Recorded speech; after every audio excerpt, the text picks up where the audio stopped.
we turn to someone who's always sunny and butterfly and balloon-like, but she's always working, too. She is State Senator Kristin Phillips-Hill, State Senator from the 28th Senatorial District.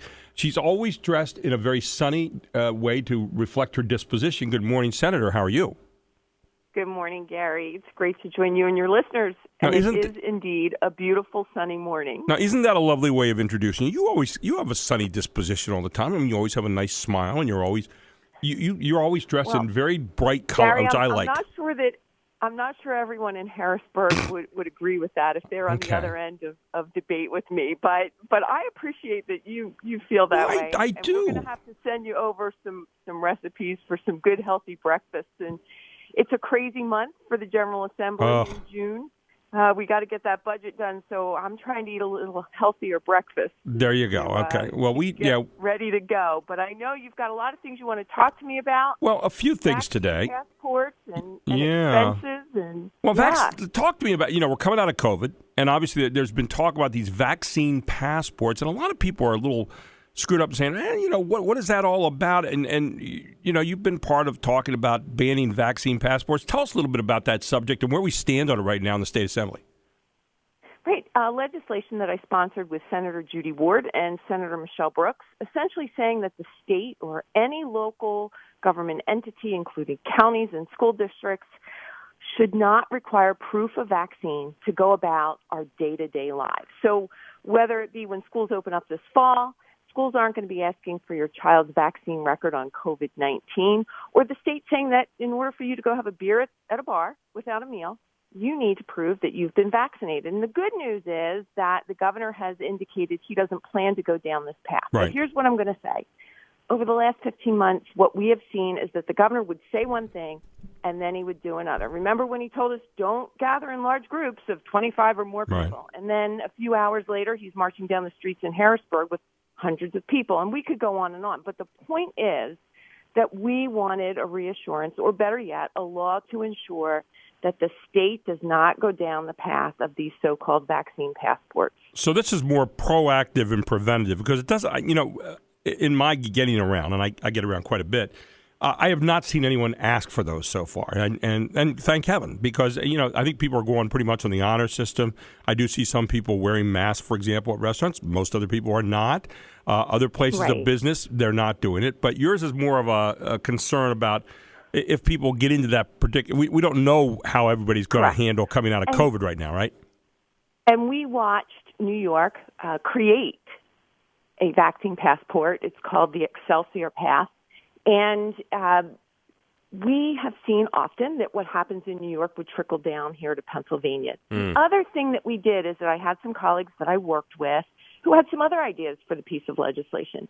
One, they amended the legislation to prohibit colleges and universities from also requiring proof of the COVID vaccination from students and faculty. And then we also put in place limitations on what the Secretary of Health can do under the existing law. Remember the disease prevention and control law.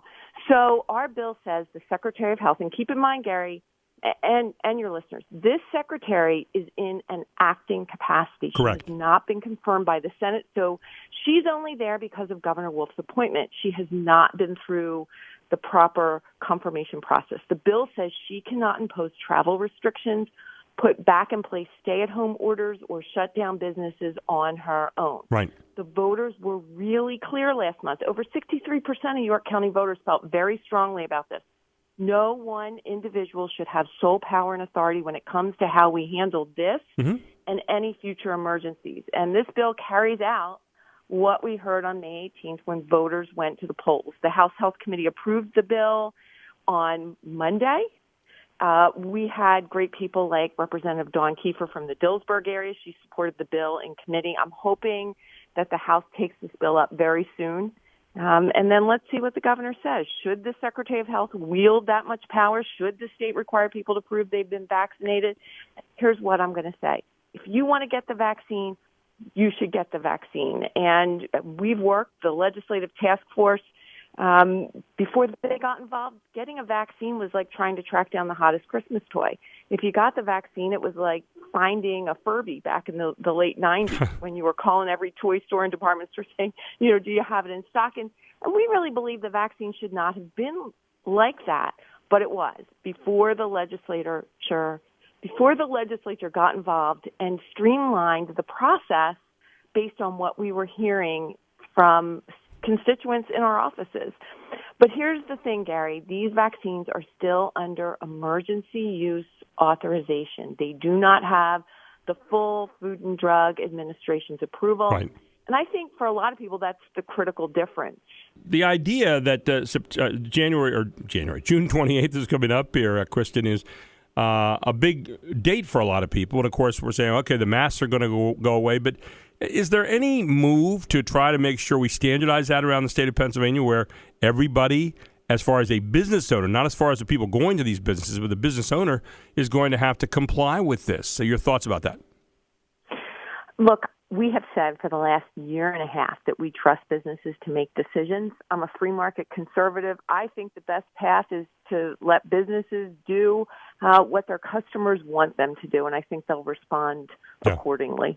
It's a good point. I mean, and let the markets take care of the markets. You know, if you're suffering as a result of that, maybe you're going to change your tune, maybe not. But, it's interesting that all of a sudden June 28th, and I'm looking, some of the numbers are actually up here in Pennsylvania right now, but, we hear a different tune now than we heard maybe a half a year ago in terms of what we were told how to do. How do you kind of reconcile the numbers being up and yet at the same time we're saying, hey, we're opening up? Is there a sense from your constituents, Kristin, that people they've had enough? They're just ready, and to try to go back to the way things were this time last year just isn't going to float? I think that's a pretty accurate assessment from what I'm hearing. And I think that people have to be responsible for their own health and their own decisions, and I think that's what people are looking forward to do. Well, and I think, too, for anybody to think this isn't coming back again would be foolish, because we're going to have to live with it endemically, as we do with so many other diseases, with flu and getting flu shots during flu season. I think we're probably going to have some of this again. Now, I want to switch gears again with you. You've been involved with trying to get all the spending up on a website. Amen, and amen. You've heard me scream from time to time about zero-based budgeting, and that we ought to be getting to that. I know we never will in Pennsylvania, probably in any other state either, but I do like the idea that you're behind, which is let's get all the spending that the state does up on a website so we can see how they are stewarding our money. Your thoughts about that and your sponsorship of that bill? Right. So what this legislation would do, essentially, if you want to know what the state is spending, the state treasurer's got an incredible transparency portal. You can go in, and it updates every night at 6 p.m., and you can look at money in, money out. It's fantastic, and I really appreciate that. But this relates to each legislator's office expenses. And the issue started really a few years ago. I post each month what my office expenses are. You can see the exact same reports that I file through the Senate clerk's office. Last month, a Harrisburg-based state government publication called The Caucus did a deep dive, did a lot of right-to-know requests, and what they said was that, I, along with three other legislators, including House Speaker Brian Cutler, exceeded expectations when it comes to posting our actual expenses online. So what I post online is when they did the right-to-know request, all the documents they got from the chief clerk, it aligned perfectly. You know me, your listeners know me. I don't have anything to hide. And more importantly, it's their money. It's not mine. Right. And I try to be as respectful of those taxpayer dollars as I possibly can be. I don't take the per diems. I don't take mileage to go back and forth to Harrisburg. I'm driving up the road with my constituents who commute up there to work. I don't take the pension. I'm not on the state health care plan. I have one district office. I could have two. But we've partnered with local entities to still have a presence in the other areas of the district at zero cost to taxpayers. And if there's one thing that we've seen over the last 15 months, constituents expect their senator to be working and expect someone to answer the phone. We did that. We didn't shut down our offices with the exception of 2 weeks last March. Right. People wanted answers. They needed answers. And I think that last year's really shown that responsive government is government that works. When constituents can't get through to unemployment, they called me. When you couldn't get through to the Department of Community and Economic Development to get your business a waiver, they called me. I ran the report this morning before we got online today with you, Since March 15th of last year, right when everything shut down, through this morning, people contacted my office 20,011 times to voice an opinion on a bill, seek help with a medical licensing issue with the Department of State. You name it, people needed answers. So, look, I think it's transparency, it's responsiveness, it's results. I want to live up to all of those things. Posting expenses online, it is the right thing to do.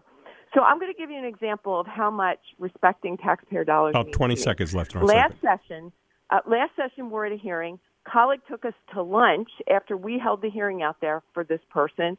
Bill came. Colleague offers to play. Nice gesture, right? A few weeks later, I'm looking over my expenses for the office and see a note with my name charged for a lunch. The colleague expensed it back to the taxpayer, unbeknownst to me. So you know what I did? I wrote a personal check back to the Treasury to reimburse the taxpayers. It's wrong. So it's the principle, Gary. And so the issue is one of my other colleagues believes the Senate should post all expenses online.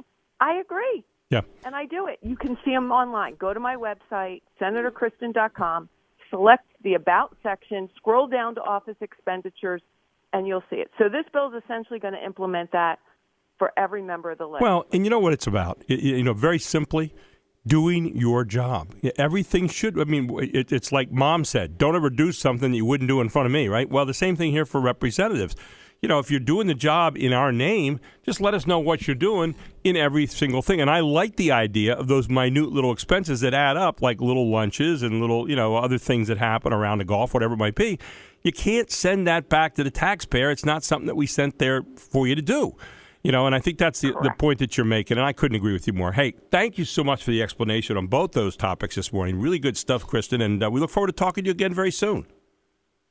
Thanks, Gary. It's always a pleasure to join you and your listeners. And Have a great day. Stay bright and cheery, even if sometimes, the governor might not be all that happy about it, okay? So we appreciate it. Have a great day. Take care. You too.